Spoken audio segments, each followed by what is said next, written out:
The success in Malaysia, though it surprised many when Anwar decides to work with Mahathir, I continue to be haunted with these questions all over the world. Anybody I meet, they say, Anwar, why did you do that? I said, because I believe in this country, and we should be able to be, we have to have that compassion and being able to forgive for the right cause, the sole intention of saving Malaysia from authoritarian rule. And this book, therefore, Mark, thank you again, encapsulates that struggle. This is not just about Anwar. It's about independent judiciary. It's about malicious prosecution.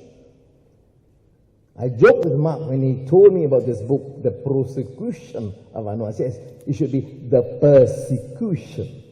But as good lawyers, they listened, nodded, they didn't work, they act on it. It talks about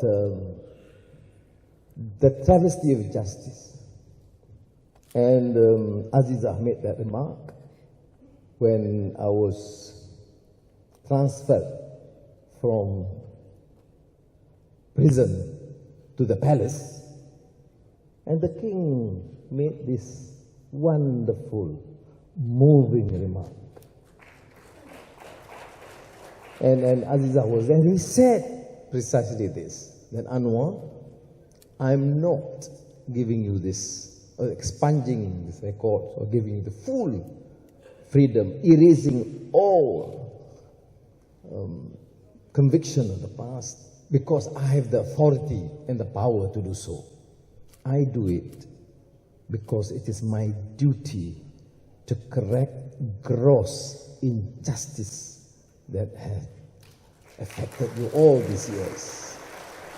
And I said, Your Highness, this is a very serious statement, Your Highness, because you are talking about travesty of justice and the judges that compromised their position and became complicit to the crimes.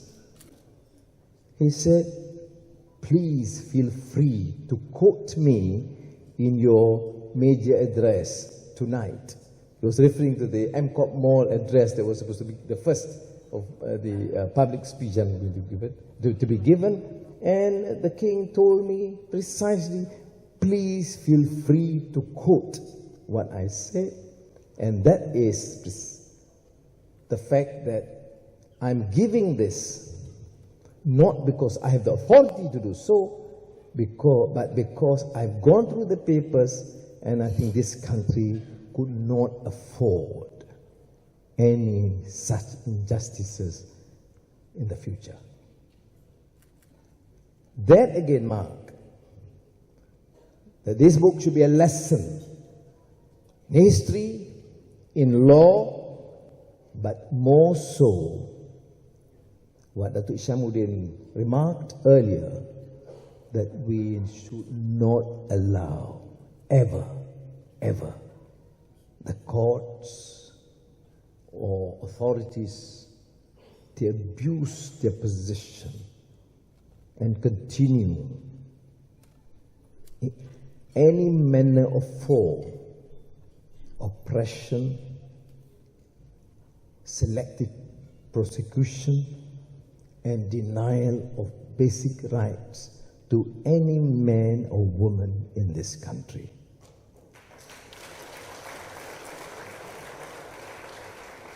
That, Excellencies, ladies and gentlemen, is the essence of what I have to say, and I have to conclude. That is, that this episode is over, but the lesson must be learned. Present leaders and future leaders of this country must be reminded that the oath of office, the constitutional guarantees, are meaningless without that conscience, sense of conviction to affect change based on the true meaning and spirit of the Constitution.